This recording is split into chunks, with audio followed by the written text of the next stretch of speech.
Hello, San Francisco, and welcome once again to the Angelic Troublemakers. I'm your host, Alan Jones, and on today's program, my offer of support for troubled youth. I have been a Bible study teacher from 1983 to 1993 for San Francisco's most troubled youth. Now, that was 26 years ago that I stopped that. But it never left me. And today's events has me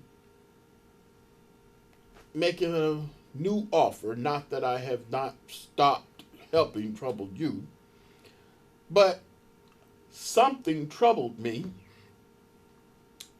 in the news this week. City elected officials and the NAACP president, Amos Brown, have been doing a back and forth. Now, I understand that everybody here has a heart to help the troubled youth of our city. I do understand they all have their best intentions.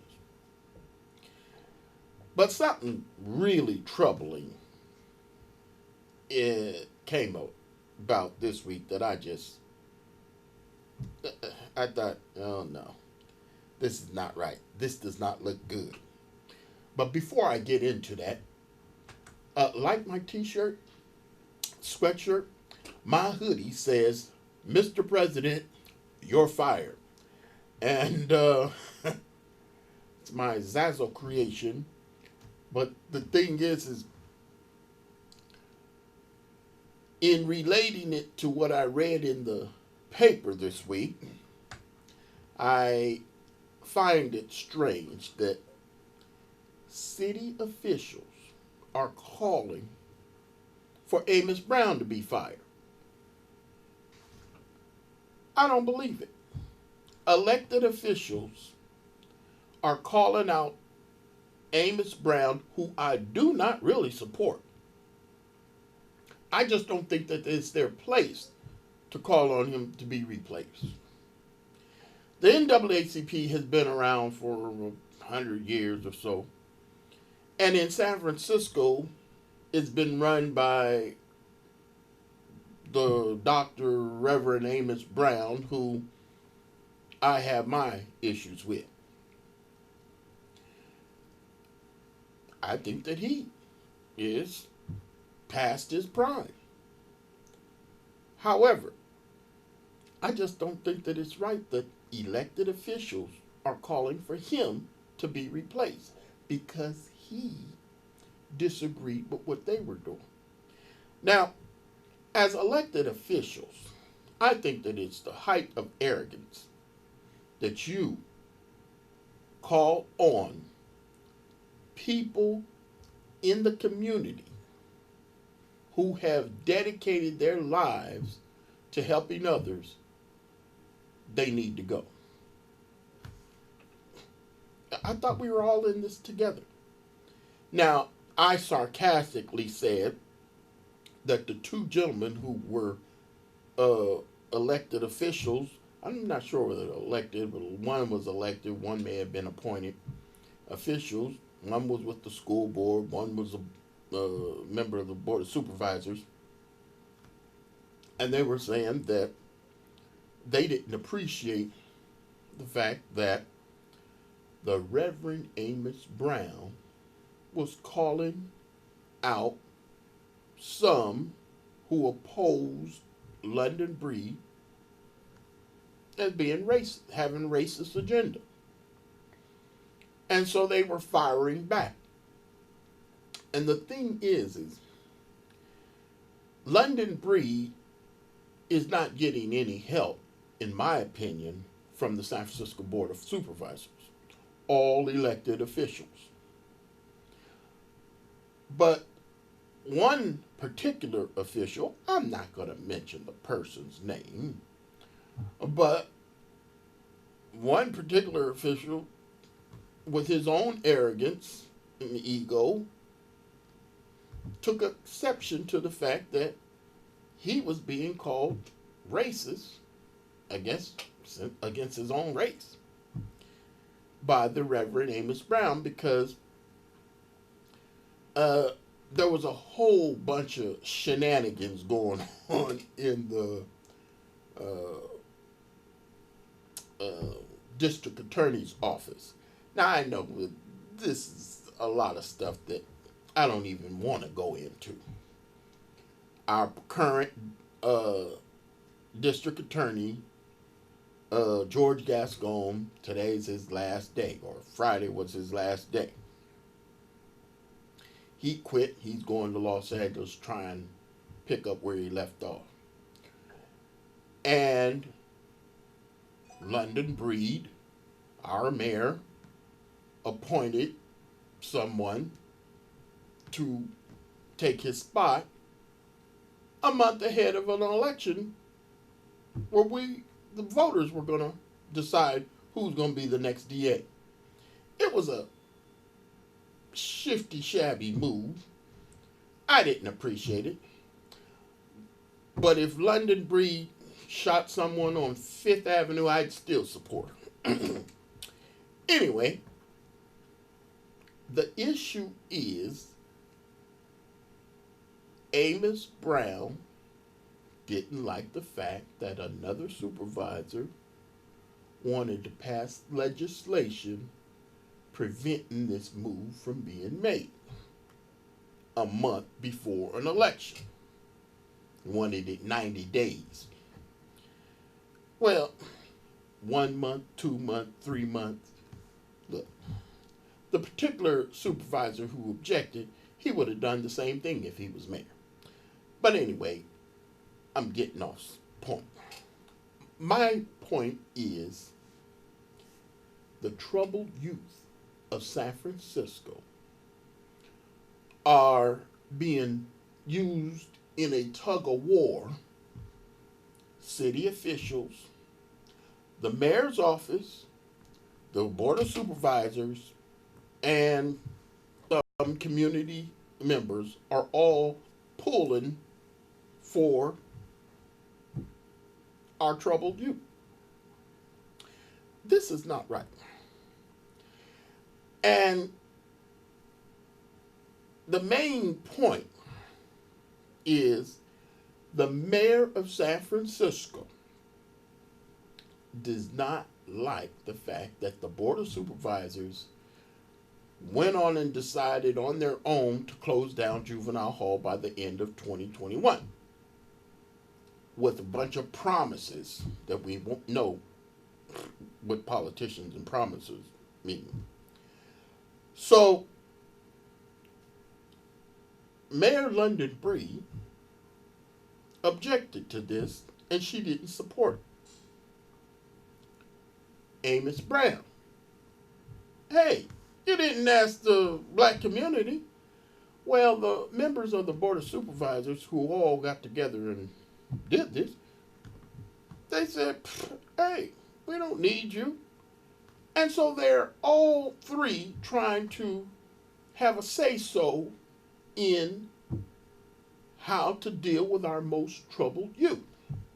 I myself do not want them to close the juvenile hall.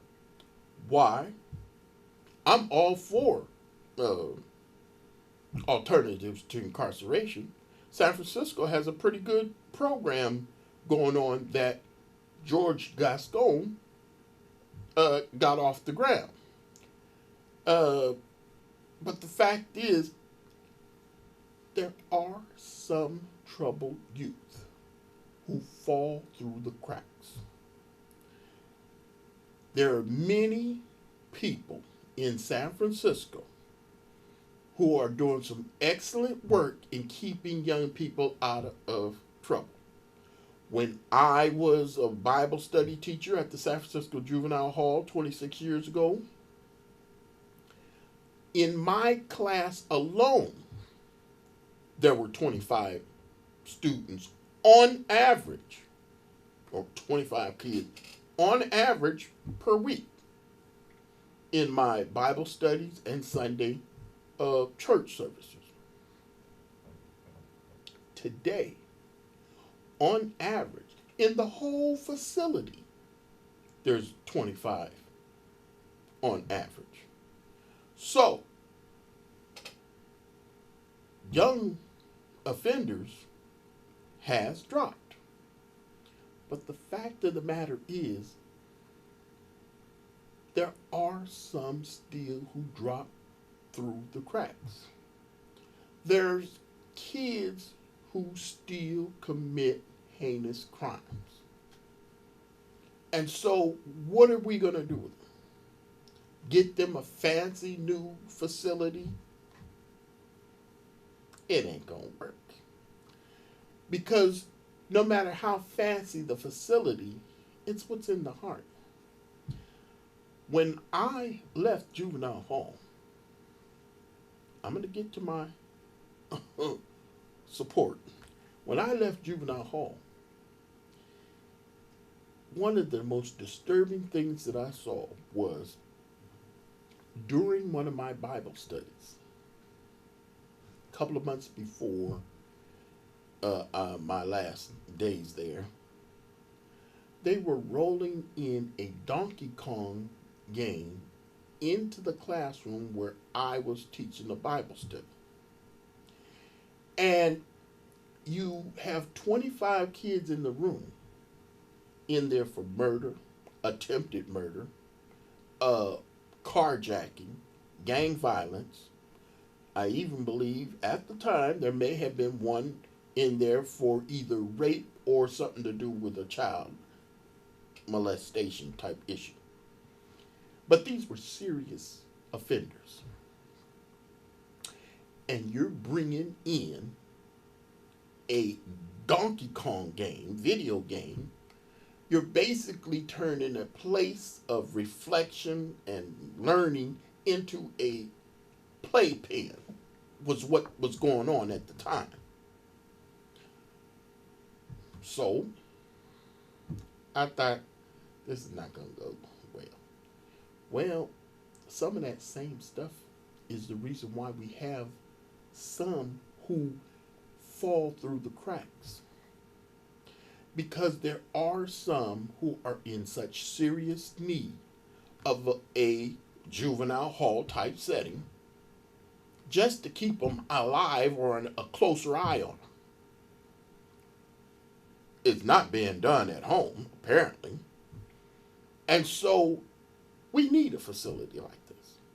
But juvenile hall, because they shrunk down through the good efforts of a lot of community members and programs, to where there's just not as many as the facility was built for, they think that it should be just closed down. I don't believe them. And so I myself, in the coming year, will be moving on to doing bigger and better things here with this program and other things. But I am offering my support to Troubled Youth. You got my email address. You see this ugly guy on the street, you stop him and say, man, I sure do need some direction. And I'm telling you, I'll spend as much time as you need me helping you point it in the right direction. Because from what I see from City Hall, the Board of Supervisors, the Mayor's office, and the community leaders, there's a fighting that is going on that's going to go on while you need your help the most. That's not good.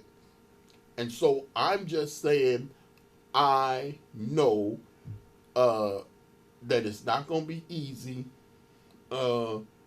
getting things turned around for the most troubled youth of San Francisco, unless people like myself and others hopefully will pick up on this and take a special interest. I can't read anybody's mind, and I like to mind my own business. Therefore, if you want me in your business, you'll have to speak to me because I don't like to get into other people's business. But when they say to me, I'm having trouble in this area, I I think that I can direct you. I am an excellent listener.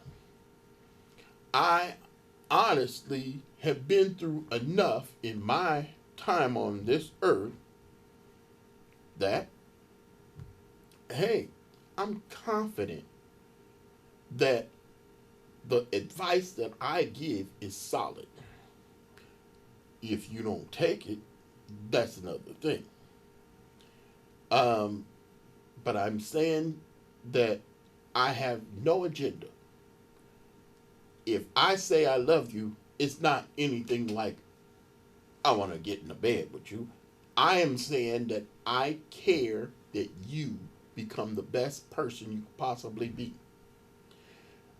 You, it starts with you respecting yourself. Learn how to respect others. If you can't respect yourself, respect others. And down the line, you might learn some respect for yourself. But I'm saying that it comes with respect first. Sure, we all need love and we all should love one another. But I'm saying that uh, find a way to where you can remember that the key is how you treat people. It's a Bible verse. Do unto others as you would have them do unto you. But the fact is respect is so key. That is going to help you. But the thing is you need wisdom. And that's where I'm willing to come in, and not just me.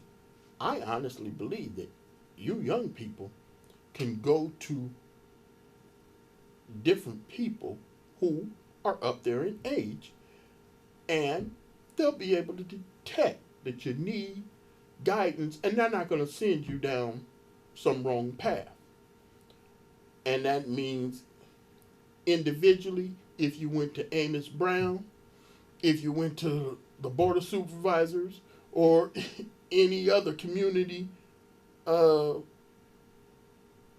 group for help, be bold. Go to church, whatever it is. But I'm saying that people do want to help. I'm just nervous because what I see going on right now in this bickering between the faith community and the government of San Francisco, I'm saying, yeah, while these people are fooling around and trying to jockey for position and do whatever they're doing, there's going to be more young people who are going to be left to fend for themselves. But I'm offering my support to you just because I know that there was somebody there for me. It was a different situation, but I'm telling you, I knew a man who was probably 30, 40 years older than me, and he didn't want anything from me. He just wanted the best for me. And he helped me along in life. Yes, I have siblings. I had a great father. They did their part. But still, there were certain things that I just didn't want to share with them. I didn't feel comfortable. Why? That's another story. But the fact of the matter is there are certain people who are really good listeners and they're going to guide you, and I'm claiming to be one of those. Test me. The fact of the matter is, I am making this offer based on what I read this week, where the people who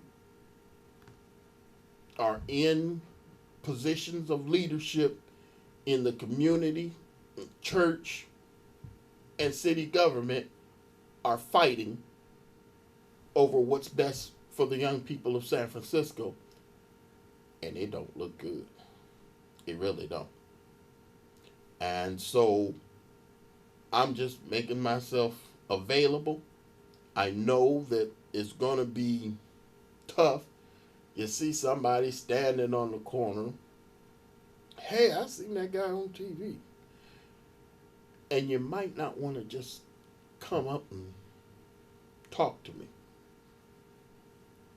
I've been there, just hesitant. I have a story to tell. When I was a little boy, I think I was 10. I had a 9-year-old sister and a 7-year-old brother, the three of us at the time. And I had a big family, 10 of us. But the three of us were standing outside our home. And our cat ran up inside the engine of a car that was parked right in front of our house. And so we were all looking around. We couldn't get the cat to come out. And so we decided we'll wait until the lady who we knew owned the car came to her car, and then we would tell her. And then she would help us get the cat out. Well, the three of us stood right there. The lady came out to her car. She got in her car. We watched her drive off with our cat under the hood or inside her car somewhere, and we never saw the cat again. My point, we stood there, all three of us, didn't say anything, and we lost our cat. I understand it's difficult to speak up, but I'm saying that if you gather enough energy just to speak up and say, hey, somebody will help you out. And I know I am, and I am not the only one. There's an awful lot of people who are willing to help. True, you got to be careful. You know, there's an awful lot of snakes out there. There are many people who claim that they'll have your best interest. I'm not asking you to come over to my house. That ain't gonna happen. I'm not asking you for anything.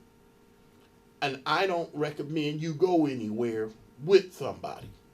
That's ridiculous. Just a conversation. Park bench, coffee shop, tell somebody, make sure that it's, done out in the open. But I'm saying to you, I'm not going to get caught up in some silliness to where I could be accused of anything or anything like that. I just want to help. And there's an awful lot of people who want to help. And they're scared to help. Why? Because if you're not trying to get over, some are scared because it'll look funny. I don't understand it. I really don't. But some people are scared to help because they may be accused of doing something for their own personal gain. But I'm saying that I am offering to show you troubled young people the right way to go if you just tap me. And I'm sure that there is an awful lot of people who would not mind helping you, but you got to speak up. And if you do speak up, you'd be surprised on how much somebody's willing to help you. And don't ask people for money, help, nothing like that. You know, sure, a meal is always fine. However, a conversation is all it needs. You know, there's an awful lot of people who are jumping off of bridges because of the fact they don't have no one to talk to. Or they don't know how to ask for help. And I'm saying that let not that be you. The help is there. I'm offering it. I know there's a lot of those who are out there offering it. But the issue is it is a critical time because even on the federal level, with the President of the United States acting so silly as he is, there are repercussions that are going to come down to the community. Why? Because people want this man out of office. I'm one of them. And there are a lot of people who think he's the best thing since sliced bread.